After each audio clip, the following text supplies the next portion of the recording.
Last week I shared with you the building of this tank back here, trying to cover it up so you don't see what's in it. We went through the whole process of getting this tank into here, getting it all set up with Sean, Evie, and Jimmy from Fritz. It was a blast, and it was a video that meant a lot to me personally and a lot to you too, because of the comments in that video. Everybody was just blown away because a lot of people didn't realize that Jake Adams had passed away, and we were doing this kind of as a memorial to him. So a lot of emotion in that video and a lot of emotion in the comment section. But today is going to be a whole lot more fun because it's time to talk about the fish that have gone into that tank. We went up to Aquariums Unlimited in Virginia Beach. Know the owner, Mark, there. Great guy, amazing store. My favorite store by a mile. And Evie walked Lisa and I through there, showed us what was available, what would work in our kind of a tank. And it took us a little bit of time, but we made our decisions of what we were going to bring home and put into that tank. So let me show you us up there, walking around the store, getting educated by Evie, and then we'll come back here and I'll show you what I got.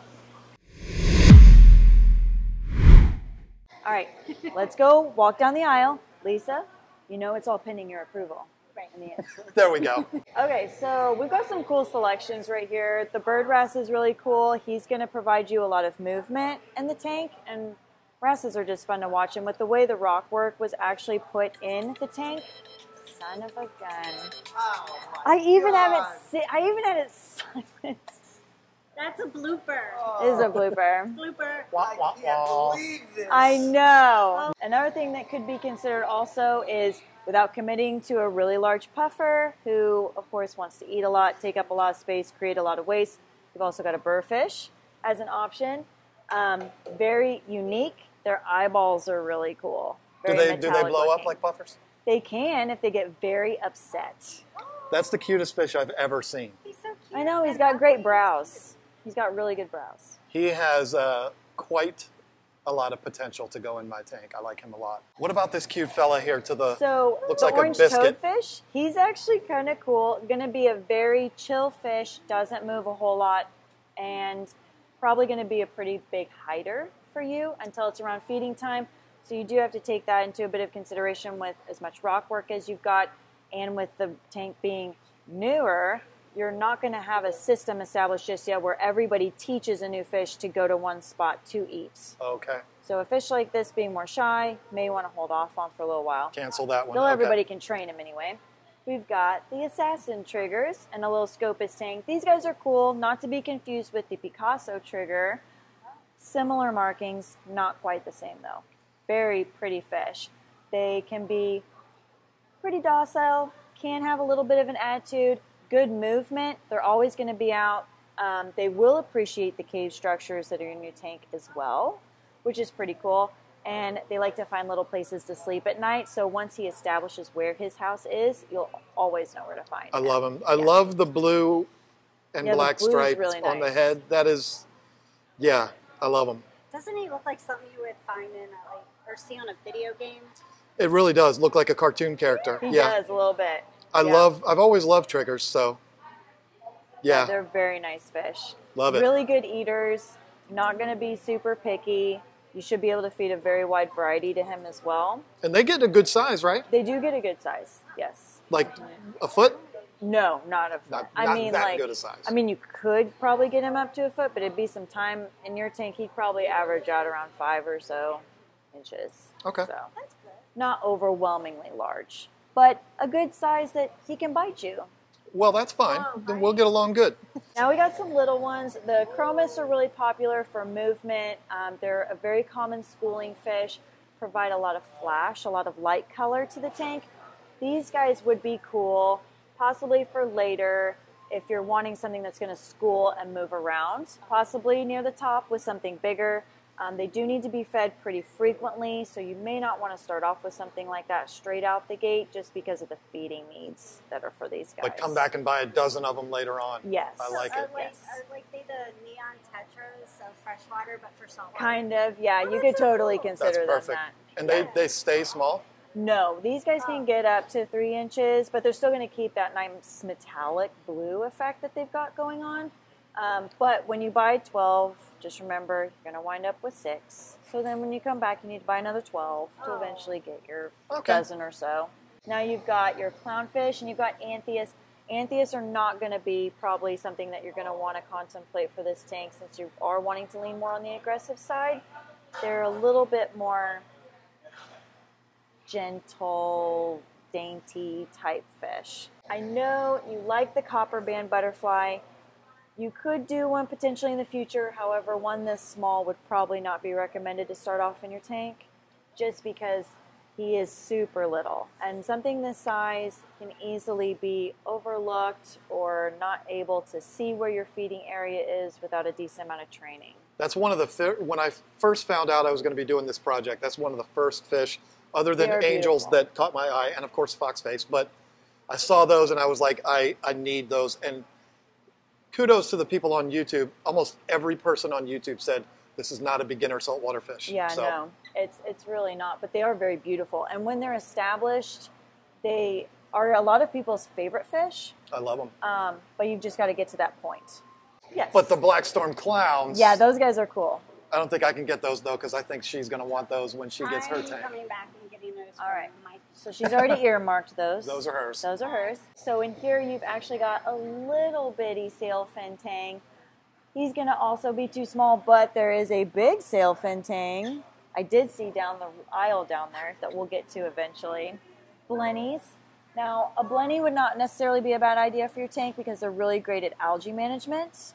You're going to need to more so go with a big guy like this big Midas if you did want to do algae control. However, since the tank is fairly new, you're not going to have a whole lot of algae on the rock established just yet, so it wouldn't be a bad idea to hang off on this guy just yet. We got a whole lot of tank, so we can add fish as we go, yes, so that's fine. For sure. A lot of these guys are definitely going to be pretty small right in through here. You could do something like damsels.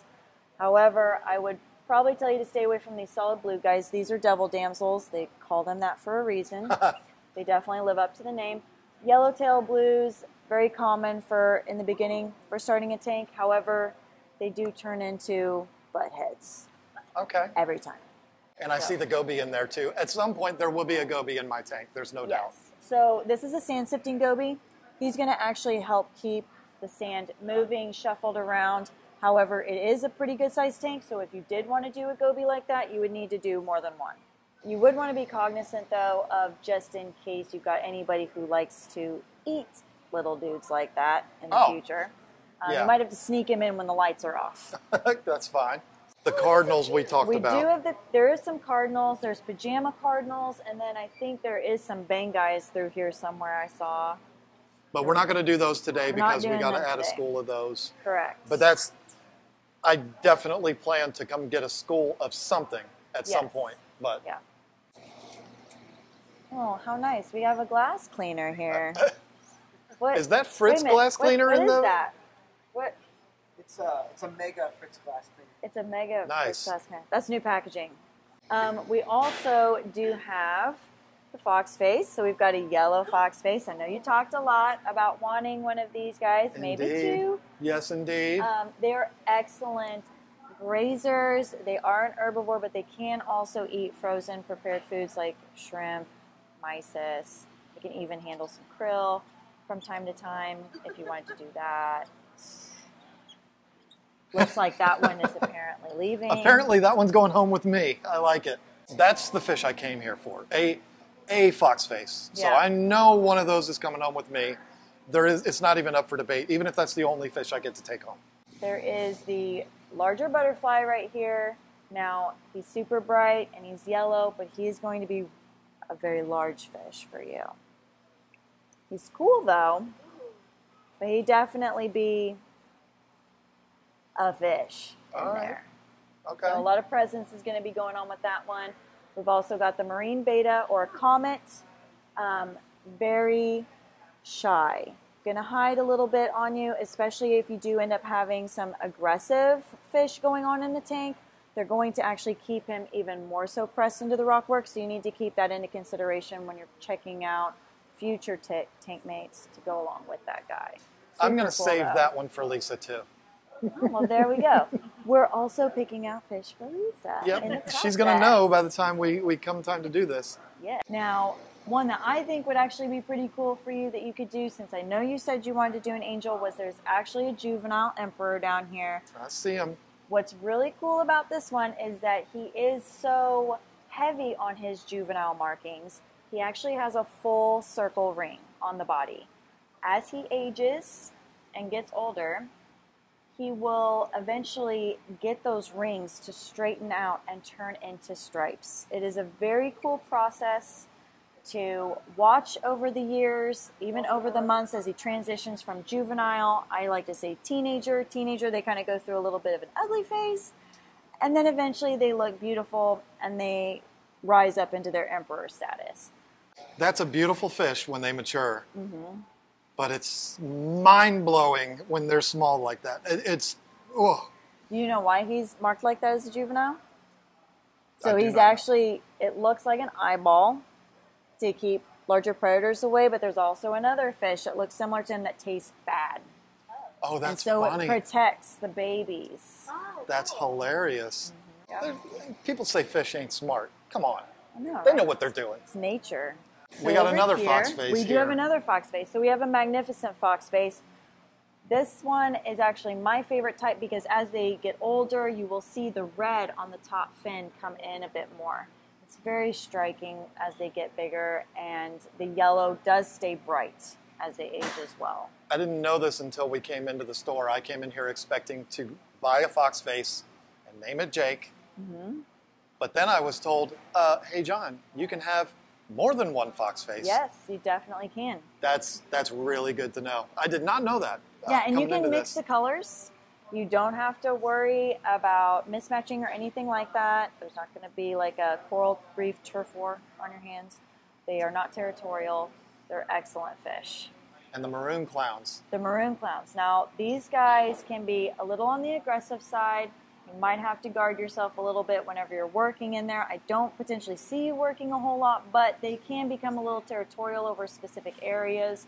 But that fish is going to be stunning forever. It will always keep that beautiful dark red hue that it's got going on, and you just can't beat it. It's a really big clownfish. We were at a fish store in Richmond, Virginia years ago, and they had one of those that was 30 years old. Yeah. And it jumped out of the tank right in front of us, landed on the ground. The owner picked it up like, no big deal, put it back in the tank, and it was fine.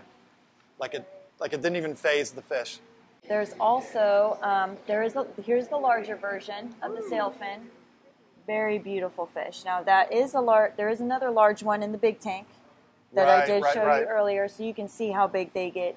These guys are not really aggressive. They just like to have their presence known. Like whenever he flares up his fins, he'll do that with other fish and be like, hey, I'm here. Get out. Yes, I like this is it. my zone. I'm clearing the way for myself. It's like not mean, but has an attitude. Yes. I like that. You've also got the yellow-eyed coulting. These guys are great grazers as well. He would be good for algae control. Very beautiful colors. There's also the blue striped rabbit in there with him. He would also get along with your fox faces. If you wanted to do him at a later time or even today, he would work as well. And then we got Dory's in the neighboring tank. We do have Dory in the neighboring tank. Everybody loves Dory. They found her. You just can't beat a bright blue fish. That's a lot of the reason why the damsels end up being so popular in the beginning, because it's a bright blue fish. This is So what do you think? This is overwhelming. It is, yeah. It But can it's be. so fun. But it's a whole journey, so you can pick out a little bit now and then pick out a little bit later. And No, see, keep here's what I going. want to do. I want to take them all now. One of everything, Mark. Wrap them up. All right, so let's figure this out, and then we'll grab Jimmy and we'll tell everybody what we're going to get. Right? All right. You may have seen these last week on the Fritz video, but here they are. I had to put some of this seaweed in here to get them to come out. We're going to start out with this Emperor Angel. Look at that fish. If you don't think that's a beautiful fish, I don't think you and I could be friends, because wow, look at that thing. Absolutely stunning blue with the white rings. They do not stay that way. Like Evie said earlier, they're going to transform as they grow older. And I'm okay with that because they're gorgeous when they're big too. The fox face, of course, we got the fox face. It's the whole reason why I've done this tank. When Jake and I first started talking about putting together a saltwater tank, I told him I am completely obsessed with fox faces. And he said, well, I promise you, when we get your tank set up, we will get you a fox face. And I actually got a bonus fox face in here too, that if he decides to come out, I will show you. Of course I will. We got the standard fox face, which is that guy there, and then the magnificent fox face, and the assassin trigger, who's coming up to get some of this seaweed. This guy is so much fun to watch, and he gave me a little scare. A few weeks ago, well, I don't know, it was 2 weeks ago, I guess. I came in here and he was completely jammed in the rocks. This is what I told you last week, that we had kind of a catastrophe with the rocks. It was because of that fish right there. He was jammed into the rocks, and it looked like he was struggling and couldn't get out. And I thought he was going to die. So I had to take all of the rocks apart. All of this beautiful work that Evie and Lisa did, I had to take it apart to get him out of there. And then I found out, no, that's just something that triggers do. You should not do that. They put themselves in the rocks like that. They splay their fins out, and they lock themselves into the rocks so that they can rest. Well, okay, well, I didn't know that. Here is the magnificent, and that is the fish that's named Jake. Of course I named that fish Jake because it's the whole reason why we've done this. The magnificent fox face is Jake, and then the standard fox face is RB, and there's no mystery here. Jake owned a company called Reef Builders. I wasn't going to name the fish Reef Builders, so I named the fish RB, and I don't even recall whose idea that was. Somebody had that idea to call him RB, and so his name's RB. I actually have names for all of these fish. We'll talk about the clowns next. We did get the maroon clown set, boy and a girl, and it is Penny and Wise. That's Wise. And then the female is Penny. Yeah, figure that one out. The assassin trigger's name is Wick. Again, shouldn't be too difficult to figure out where that name came from. He's an assassin. His name's Wick. Get it? That is John Wick. The Emperor, I mean, what would his name be other than Pal? Yeah, I named my fish Pal. 10 points in the comments if you can get where an emperor named Pal would come from. I don't typically name my fish, but you know, if I'm going to have a couple of fox faces and a burrfish that are named, well, I have to name all of the others too. That is Gizmo, and as soon as I saw this fish, I said, yep, got to do that one. And of course, he doesn't really like being on camera, but this is the cutest fish I've ever seen in my life. And as soon as we saw him in the store, Lisa said, he looks like a gizmo. A mogwai from the movie Gremlins. And I said, you're right. He does look like a gizmo, so we named him Gizmo. And then a week later, I changed his name to Bill, completely forgetting that Lisa had named him Gizmo. I don't know why. I just forgot. And so I started calling him Bill. He's a burrfish. Bill Burrfish. One of the best comedians doing it right now. I named him Bill, and Lisa didn't say anything. And then a while later, I was like, wait a minute. I was going through the footage of us at the fish store, and I said, oh, wait. Lisa already named this fish. So for about a week, his name was Bill, but now his name is back to being Gizmo. So don't feed that fish after midnight, because there will be big trouble. And never, never, never get that fish wet. You're going to be in big, big trouble. All the movie references today. So we got John Wick, we got Emperor Palpatine, we've got Gizmo, Penny and Wise, Jake and RB. Jake and RB are the only ones that are not named after characters in movies. So there you go. This has been an absolute emotional roller coaster, but I've had so much fun with this. I'm enjoying the heck out of this tank so far, and I'm going to enjoy sharing it with you. This channel is not going to become a saltwater channel, I promise you.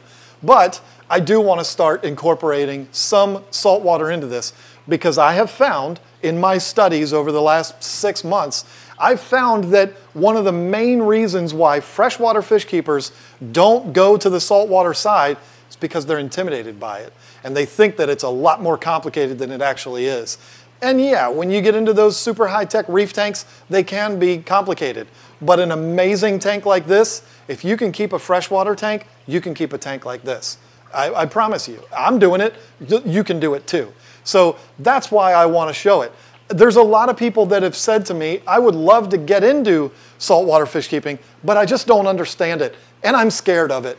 Well, I'm going to try to correct that. I'm going to try to do what Jake and I started, and that is to tear down that wall between freshwater and saltwater and have us all just be fish keepers, not saltwater people or freshwater people. This is a big step in that direction. I cannot end this video without thanking everybody once again.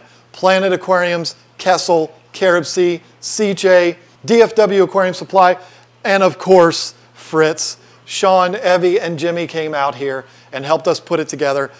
Evie educated us on the fish and helped us pick out those fish. She also helped to educate me once we had them here on how to take care of them and what I should be doing as far as routine maintenance and stuff like that goes. It was awesome to have those three here to help us out with it, and all of those companies that made this happen.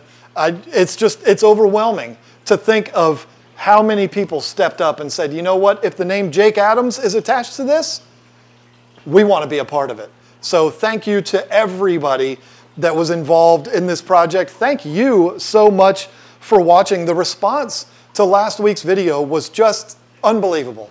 It was an amazing, amazing thing. And I think it could be a good continuation of the movement that Jake and I started of trying to get all of this to come together and we all just be fish keepers instead of being select groups. I'm going to keep trying. Hopefully you're going to keep watching. And there you go. Not all of the videos are going to be saltwater videos. I might do a saltwater video every couple of months or so just to keep it in your mind so that maybe you could entertain the idea of trying it out. So there you go. I don't know what else more to say about this. I'm going to go back in the house and probably cry a little, and then I'm going to come back here. I'm going to sit down right here, and I'm just going to stare at this tank for hours because that's what I've been doing lately. It's so much fun. So thank you all so much for watching. I'll see you on the next one. Bye. Come on, be honest, you guys. How many times have you walked into a fresh and saltwater aquarium store and just lusted over a clown triggerfish or just a bright yellow tang? Or John's favorite, the foxface, the black and white and yellow foxface. You know that you want a saltwater tank, and you got to start somewhere. You got to start somewhere. When people ask me, when I worked at aquarium shops that had fresh and saltwater, and they asked me and they wanted to start, I'm like, you know what? Cut your teeth on freshwater. But you know that you want to eventually graduate to that saltwater. You know, the colors of a emperor angelfish, the patterns of a clown triggerfish. Dotty backs are small, attractive, brightly colored fish, a bright pink.